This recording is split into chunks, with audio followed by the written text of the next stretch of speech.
성 아우구스티누스의 고백론 제12권 29장 태초일을 어떻게 해석해야 하는가.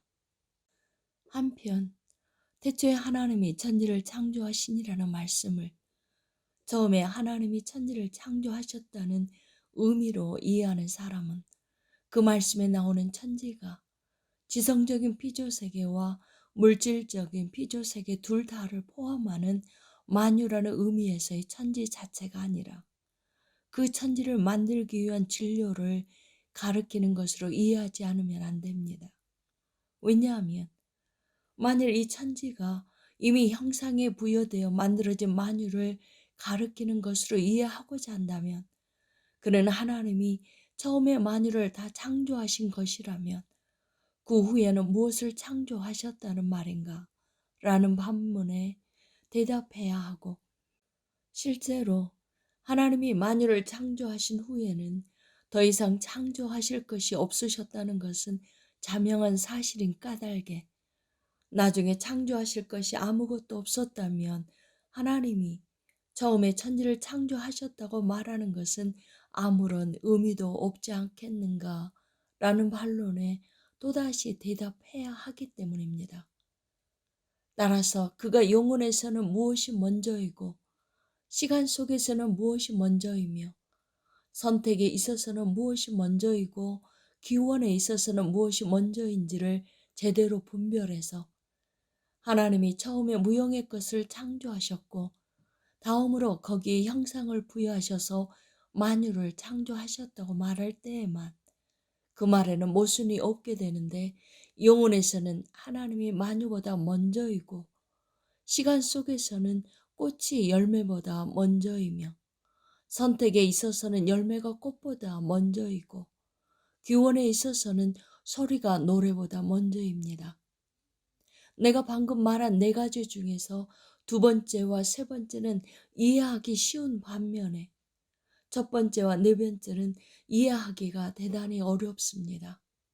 왜냐하면 영원성을 지니신 주님이 스스로는 변하지 않으시면서도 변하는 것들을 창조하셨고 그것으로 말미암아 만유보다 먼저 계시는 존재가 되셨다는 것은 우리가 이해하기에는 너무나 오묘하고 심오하며 또한 노래는 형상에 부여된 소리이고 형상에 부여되지 않은 어떤 것이 존재할 수 있으며 존재하지 않는 것은 형상을 부여받을 수 없는 까닭에 소리가 노래보다 먼저라는 것도 아무리 예리한 통찰력을 가진 사람이라고 할지라도 알아내기 위하여 무진 애를 쓰지 않는 한 알아내기가 어렵기 때문입니다. 이와 같이 진료는 그것으로 만들어진 물체보다 먼저입니다. 하지만 진료도 만들어진 것이라는 점에서 물체가 진료로부터 만들어졌다는 이유 때문에 진료가 물체보다 먼저인 것은 아닙니다. 또한 시간적인 순서에 있어서도 먼저인 것도 아닙니다. 왜냐하면 우리는 시간 속에서 먼저 무형의 소리들을 내고 그런 후에 이어서 그 무형의 소리들을 형상을 부여해서 노래를 만들어내는 것이 아니기 때문입니다. 우리가 목재나 은이나 옷장이나 그릇을 만드는 경우에는 그 재료에는 나중에 그것들로부터 만들어질 물건들보다 시간적으로 먼저 존재하지만 노래의 경우에는 그렇지 않습니다. 노래를 할 때 소리도 동시에 납니다. 먼저 무형의 소리가 나고 그런 후에 형상이 부여되어서 노래가 되는 것이 아닙니다.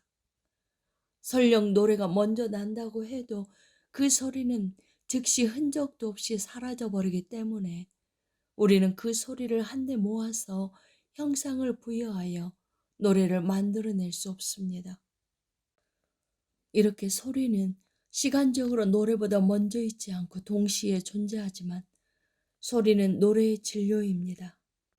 왜냐하면 소리가 형상을 부여받아서 노래가 되기 때문입니다.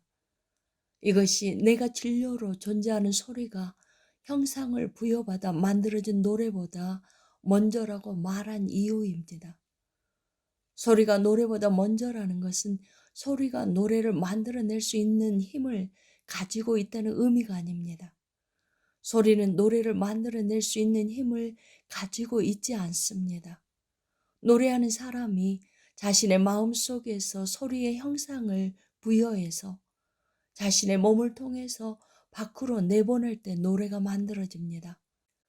이와 같이 소리와 노래는 동시에 나오기 때문에 소리가 노래보다 시간적으로 먼저라고 할 수 없습니다. 또한 선택이 있어서도 소리는 노래보다 먼저이지 않습니다. 노래는 소리일 뿐만 아니라 아름다운 소리인 까닭에 소리가 노래보다 더 낫다고 할 수 없기 때문입니다. 하지만 기원에 있어서는 소리가 노래보다 먼저입니다. 노래가 형상을 부여받아서 소리가 되는 것이 아니라 소리가 형상을 부여받아서 노래가 되는 것이기 때문입니다. 이러한 예를 통해서 우리는 하늘과 땅이라 불린 사물들의 진료가 먼저 창조되었고 그 진료로부터 우리가 하늘과 땅이라고 부르는 것들이 창조되었다는 것을 알게 됩니다. 하지만 이것은 그 진료가 시간적으로 먼저 창조되었다는 의미는 아닙니다. 왜냐하면 형상을 부여받은 사물들이 존재하는 것에서만 시간이 생겨날 수 있고 지금은 우리가 사물들 속에서 이 무형의 진료와 형상이 결합되어 있는 것을 시간 안에서 볼 수 있지만 그때 이 진료는 형상을 부여받지 않은 무형의 것이었기 때문입니다. 물론 형상이 부여된 것들이 무형의 것보다 더 낫다는 것은 분명하기 때문에 가치에 있어서는 진료가 최종적인 산물인 사물들보다 먼저라고 할 수 있지만 진료로부터 사물들이 나왔다는 것을 말하기 위해서는 우리는 마치 진료가 형상보다 시간적으로 먼저인 것처럼 말할 수밖에 없습니다. 그리고 이 무형의 진료보다 먼저인 것은 창조주의 영원함입니다. 따라서 창조주이신 하나님은 절대적인 무에서 무형의 진료를 만들어내셨고 그 무형의 진료로부터 만유를 창조하신 것입니다. 30장 성경 해석에 있어서 다양한 견해들과 하나의 공통된 목적.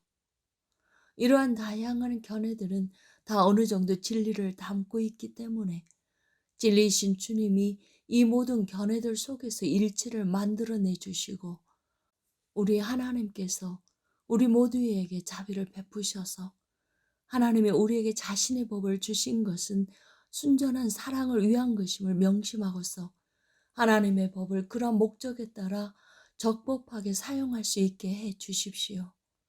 그러므로 누가 내게 이 견해들 중에서 어느 것이 주님의 종 모세가 의도했던 것이냐고 묻는다면 내가 이미 주님 앞에서 그것을 알지 못한다고 고백하였듯이 거기에 대하여 대답하는 것은 나의 고백의 일부가 되지 않을 것입니다.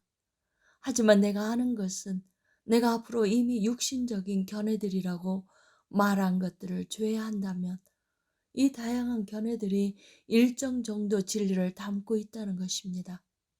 물론 나는 앞에서 꼭 필요하다고 생각해서 어떤 견해들에 대해서는 그것들이 육신적인 잘못된 견해들이라고 말한 바 있지만 그러한 견해들을 지닌 사람들도 신앙에 있어서 아직 어린아이들이어서 그렇게 생각하고 말한 것일 뿐이기 때문에 그들에게도 앞으로 소망이 있습니다.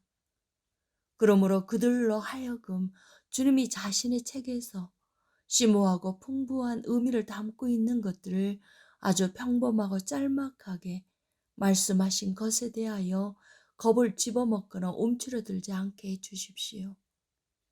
그리고 주님의 그런 말씀들 속에서 진리를 깨닫고 말하는 우리 모두는 한편으로는 서로를 사랑하게 하시고 다른 한편으로는 우리가 허망한 것들이 아니라 진리에 목말라 하는 자들이라면 진리의 원천이신 우리 하나님을 한 마음으로 사랑하게 해주십시오.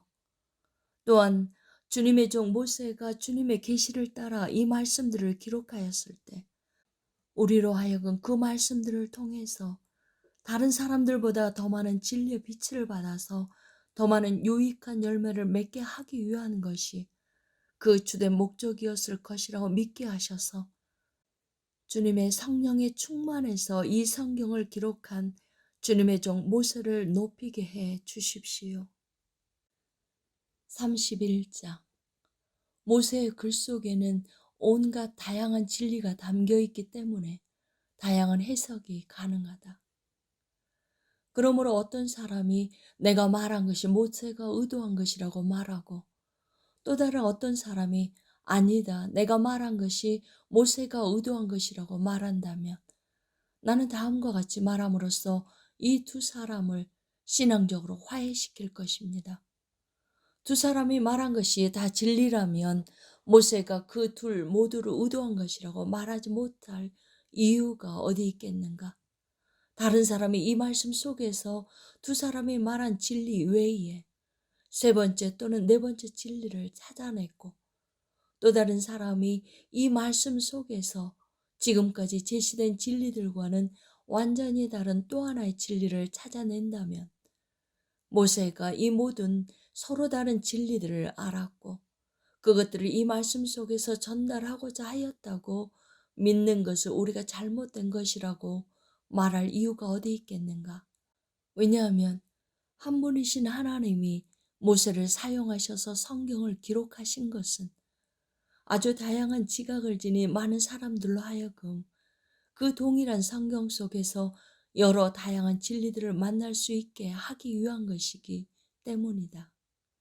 내가 내 마음으로부터 우러나와서 조금 더 주저함이 없이 분명하게 말할 수 있는 것이 있는데, 그것은 만일 내가 최고의 권위를 지닌 어떤 책을 쓰게 된다면 나는 하나의 참된 견해만을 뚜렷하게 부각시키고 거짓도 아니고 나의 견해에 해를 끼치지 않는 다른 모든 견해들을 배제해버리는 그런 책이 아니라, 그 책에서 다루는 주제와 관련해서 제시될 수 있는 많은 다양한 참된 견해들을 다 반영하는 그런 책을 써서 여러 다양한 사람들이 그 책을 읽을 때에 거기에서 그 모든 참된 견해들 중 하나 또는 그 이상을 들을 수 있게 하리라는 것입니다.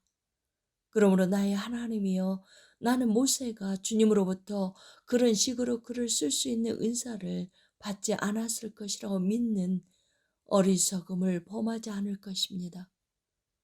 모세가 그가 쓴 창세기의 말씀들 속에서 우리가 지금까지 발견할 수 있었던 진리들과 지금까지 발견할 수 없었던 진리들, 그리고 아직도 발견하지 못했지만 앞으로 발견하게 될 진리들을 모두 다 알고 있었고, 그 모든 진리들을 생각하는 가운데 그 말씀들을 기록하였을 것이 틀림없습니다.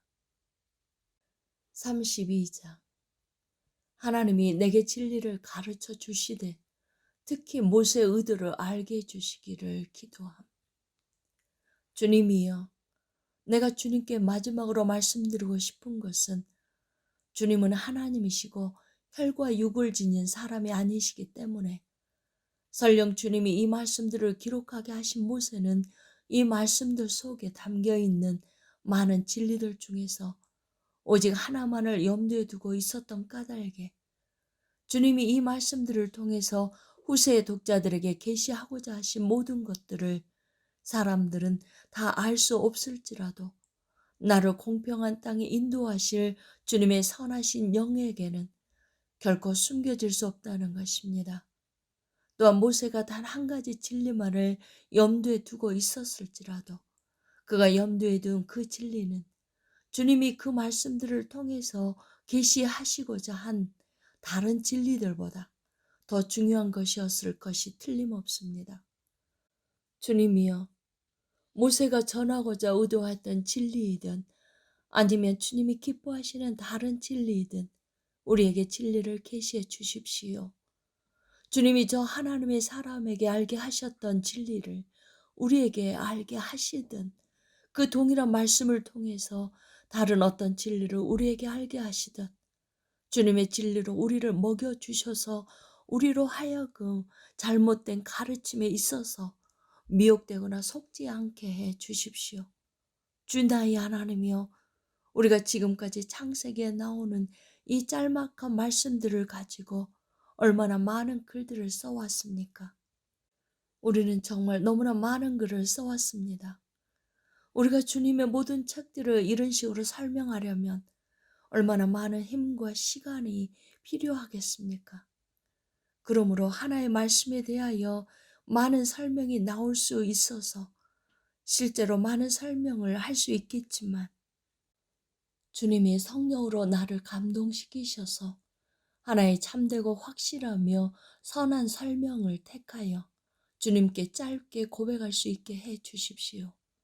왜냐하면 내가 주님의 종이 의도한 것을 말할 수 있다면 그것은 나의 고백을 진정으로 신뢰할 수 있는 것으로 만들어 줄 것인 까닭에 가장 올바른 최선의 고백이 될 것이기 때문입니다. 나는 그렇게 하기 위해서 애쓰고 있지만 내가 거기에 미치지 못한다고 할지라도 주님의 진리가 주님의 종 모세에게 자신이 계시하고자 하신 것을 말씀해 주셔서 그로 하여금 그 말씀을 기록하게 하셨듯이 이제는 그 종이 기록한 그 말씀들을 통해서 주님의 진리가 내게 말씀해 주시고자 하시는 것들을 내가 말하게 해 주십시오. 아멘.